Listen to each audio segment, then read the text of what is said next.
Have you ever left a conversation feeling like you weren't taken seriously? Maybe people interrupted you, dismissed your ideas, or just seemed to look right through you. It's frustrating as hell, right? You know you have valuable things to say, but somehow it just isn't coming across. I used to be exactly that person. I would walk into a room, try to be nice, and leave feeling invisible. But then I started studying the real psychology behind respect and social influence. And here is the hard truth. Respect isn't just about having good ideas or being a kind person. It's about understanding how the human brain makes snap judgments about you in seconds. Welcome to the Psych Hub. Today, we are not talking about manipulation. We are talking about insights into human behavior that will help you show up as your most confident, respected self. These are the 7 psychological principles that completely changed how people respond to me, and they will do the same for you. Part 2. Commanding presence. Let's start with the things you do before you even say a word, because the truth is, people decide whether or not to respect you before you even open your mouth. Principle number 1 is the authority posture. Your physical presence is the loudest voice in the room. If you walk in shrinking into yourself, looking down, or fidgeting, you are subconsciously telling everyone, I don't belong here. You need to think of your body as taking up the space you deserve, not apologizing for existing. It's simple but instant. Stand with your feet shoulder-width apart, roll your shoulders back, keep your hands visible.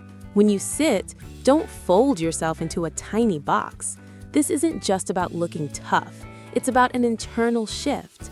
When you physically take up space, your brain signals to others that you are competent and confident.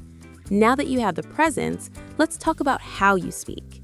Principle number 2, the power of silence. This is where most people mess up.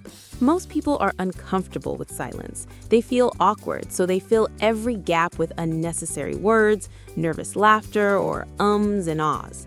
Stop doing that. When you are comfortable with pauses, it signals extreme confidence. Try this. After someone asks you a question, pause for 2 to 3 seconds before you respond. Look at them. Think, then speak. And when you finish your point, stop. Don't ramble on to fill the quiet. Let your words land. When I started doing this, something amazing happened. People stopped interrupting me. They leaned in. They realized that when I spoke, it was intentional and it was worth listening to. Part 3, the subconscious connection. Now that you've commanded the room with your silence and posture, let's talk about how to build an instant connection.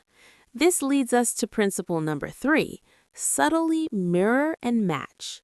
Here is a psychological fact. We unconsciously trust and like people who are similar to us. You can hack this by mirroring the other person's behavior. If they are speaking slowly and deliberately, slow your pace down to match them. If they are high energy and leaning forward, don't sit back with your arms crossed, lean in with them. The key word here is subtly. You are not a parrot. You don't want to copy every single move they make. You are just trying to find their rhythm and align with their energy. When you do this, their brain signals that you are safe and understand them, which is the foundation of respect. Once you are in sync, you use principle number 4, the name game. Dale Carnegie famously said that a person's name is to that person the sweetest and most important sound in any language. Hearing our own name activates the reward center in our brain. It grabs attention immediately. If you want someone to feel seen, use their name. Instead of saying, "What do you think about this?" try saying, "John, what's your take on this?" But be careful. Don't overuse it or you'll sound like a used car salesman. Just sprinkle it in naturally. It makes people feel important, and when you make people feel important, they respect you for it. Part 4, strategic influence. Now we're getting into the advanced tactics.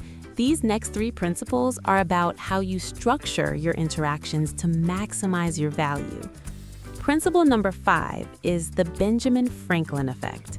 This one is completely counterintuitive.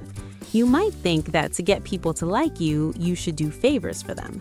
But psychology suggests the opposite.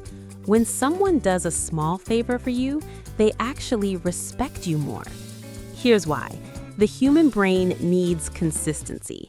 If they help you, their brain has to justify why they did it.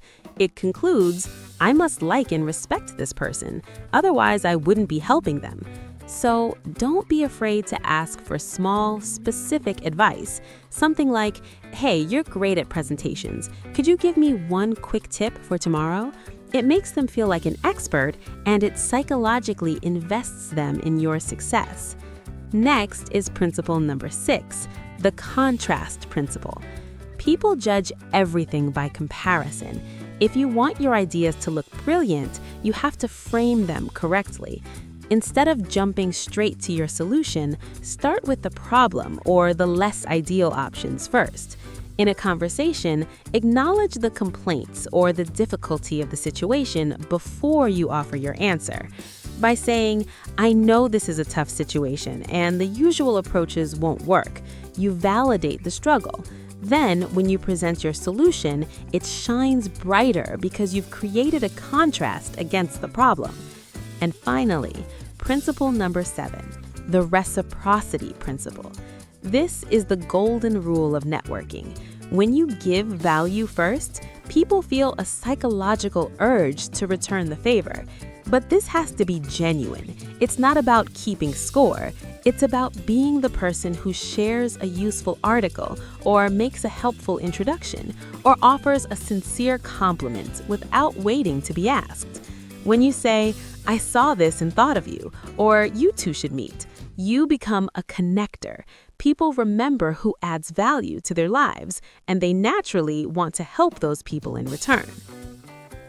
Part 5, the conclusion. Here is the bottom line. Respect isn't about being the loudest voice in the room or having the most impressive degree on your wall.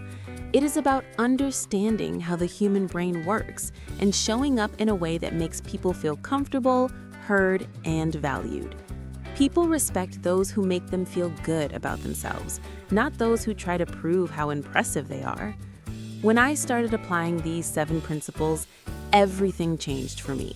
People started asking for my opinion specifically. My conversations became engaging rather than one-sided. I stopped feeling invisible, and most importantly, I felt confident in my own skin.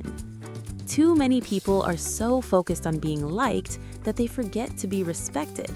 Being nice is fine, but respect comes from being someone who adds value, holds boundaries, and shows up with authentic confidence.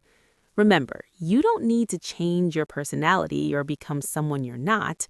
These principles simply help you show up as the best version of yourself, the version that naturally commands the room.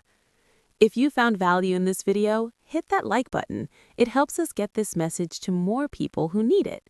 And don't forget to subscribe to the Psych Hub for more insights into mastering your mind and your life. See you in the next video.